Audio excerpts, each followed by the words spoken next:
नमस्कार। आज के इस विश्लेषण में हम देश के उस सबसे बड़े शैक्षिक मुद्दे पर बात करेंगे जिसने हर तरफ हंगामा मचा दिया है, यानी नीट 26 का विवाद। ये एक ऐसी चर्चा है जो सीधे लाखों छात्रों के भविष्य से जुड़ी है। तो बिना वक्त गंवाए सीधे तथ्यों पर आते हैं और समझते हैं कि आखिर माजरा क्या है। गहराई में उतरने से पहले इस पूरी स्थिति का एक संक्षेप समझ लेना बेहतर होगा।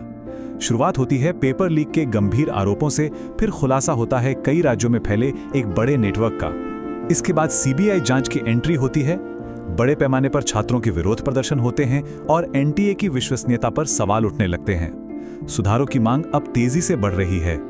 तो चलिए शुरू करते हैं पहले हिस्से से, यानी शुरुआती संदेह। आखिर ये पूरा विवाद शुरू कहां से हुआ? एग्जाम के तुरंत बाद गड़बड़ी के सबसे पहले संकेत कैसे सामने आए?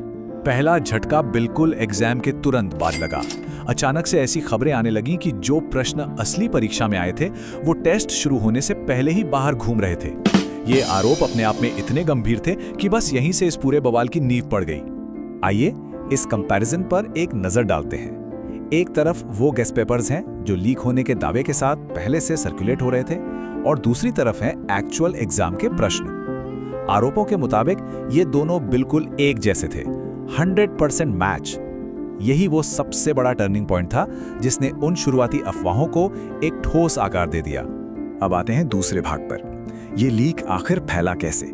इस मटेरियल को बांटने के लिए किस तरीके का इस्तेमाल किया गया, ये जानना बहुत दिलचस्प है। यहाँ मॉडस ऑपरेंडी बिल्कुल साफ नजर आता है। पहले चरण में पेपर को स्कैन किया गया, दूसरे चरण में इसे व्हाट्सएप और टेलीग्राम जैसे मैसेजिंग ऐप्स के जरिए तेजी से आगे भेजा गया, और तीसरा चरण जो सबसे महत्वपूर्ण है, इसका सर्कुलेशन मुख्य रूप से पैसे देने वाले प्राइवेट ग्रुप्स के अंदर किया गया। यानी टेक्नोलॉजी और क्लोज नेटवर्क्स का एकदम शातिर इस्तेमाल यहाँ दिखाई देता है। यहीं से हम बढ़ते हैं तीसरे भाग की तरफ। ये कोई छोटी मोटी लोकल घटना नहीं थी। जांच में जल्दी ही एक पूरे मल्टी स्टेट नेटवर्क का खुलासा हो गया। जांच की आंच बहुत तेजी से देश के अलग अलग हिस्सों तक पहुंच गई। मुद्दा तब और बड़ा हो गया जब पता चला कि इसके तार महाराष्ट्र, बिहार, राजस्थान और हरियाणा जैसे बड़े राज्यों से जुड़े हुए हैं। ये भौगोलिक फैलाव साफ बताता है कि यह नेटवर्क कितना वेल प्लान्ड और सुनियोजित था। और इस बड़े नेटवर्क के अंदर अधिकारियों ने कुछ स्पेसिफिक शहरों को पिन पॉइंट किया। जैसे महाराष्ट्र कनेक्शन में पुणे और नासिक के नाम सबसे प्रमुख रूप से उभर कर सामने आए हैं। ऐसे हब्स को समझने से ये क्लियर होता है कि जमीनी स्तर पर यह पूरा ऑपरेशन आखिर चल कैसे रहा था। तो अब चलते हैं चौथे भाग पर, सीबीआई जांच के मुख्य कदम। सच्चाई बाहर लाने के लिए ऑफिशियल लेवल पर क्या एक्शन लिया गया है, आइए देखते हैं। सीबीआई की प्रोब मुख्य रूप से 3 रास्तों पर आगे बढ़ रही है। पहला, डिजिटल चैट्स की डीप स्कैनिंग हो रही है ताकि कनेक्शन समझ आए। दूसरा, सस्पेक्ट्स के मोबाइल फोन जब्त किए जा रहे हैं। और तीसरा और शायद सबसे अहम कदम, मनी ट्रेल यानी पैसों के लेन देन को ट्रैक किया जा रहा है ताकि उन लोगों तक पहुंचा जा सके जो पर्दे के पीछे से ये सब चला रहे थे। अब इतने बड़े पैमाने की जांच हो और राजनीतिक हलचल ना हो, ऐसा तो मुमकिन ही नहीं। विपक्षी दलों ने सीधे सरकार की निगरानी पर सवाल उठाए हैं, साथ ही एनटीए की क्षमता पर दबाव बनाया गया है। बिना किसी पक्ष को चुने अगर देखा जाए तो ये मुद्दा अब पूरी तरह से एक नेशनल इशू बन चुका है। यहीं से आते अपने 5वें हिस्से पर, इन्वेस्टिगेशंस और पॉलिटिक्स से अलग इस पूरे बवाल की एक बहुत बड़ी ह्यूमन कॉस्ट भी है जिसे स्वीकार करना सबसे ज्यादा जरूरी है। ये एक शब्द लाखों अपने आप में पूरी दास्तान बयान कर देता है।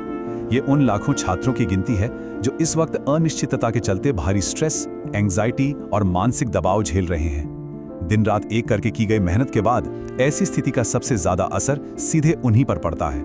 और यही बेचैनी अब एक आक्रोश और आंदोलन का रूप ले चुकी है। देश भर में छात्रों ने विरोध प्रदर्शन शुरू कर दिए हैं, सोशल मीडिया पर मैसिव कैंपेन्स चलाए जा रहे हैं और जवाबदेही के साथ इंसाफ की मांग हो रही है।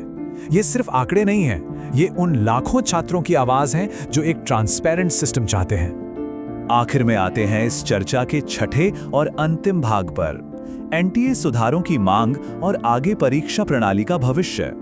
फिलहाल स्थिति ये है कि सीबीआई जांच अभी एक्टिवली चल रही है, लेकिन इस बीच एनटीए अपनी क्रेडिबिलिटी के सबसे बुरे दौर से गुजर रहा है। पब्लिक का भरोसा बुरी तरह हिल चुका है और अब एग्जामिनेशन सिस्टम में बुनियादी बदलाव यानी स्ट्रक्चरल रिफॉर्म्स की जोर शोर से मांग हो रही है। ये शिक्षा प्रणाली के लिए एक बेहद अहम टर्निंग पॉइंट है। जब तक सीबीआई की फाइनल रिपोर्ट का इंतजार है, एक सबसे बड़ा सवाल यही खड़ा रहता है, क्या आने वाले सुधार इस संस्थान में वापस भरोसा जगा पाएंगे? यह सिर्फ एक एग्जाम लीक का मुद्दा नहीं है, ये आने वाली पीढ़ियों के फ्यूचर और उनके ट्रस्ट का मुद्दा है। इस पर जरूर विचार होना चाहिए। आज के इस विश्लेषण में हमारे साथ जुड़ने के लिए धन्यवाद।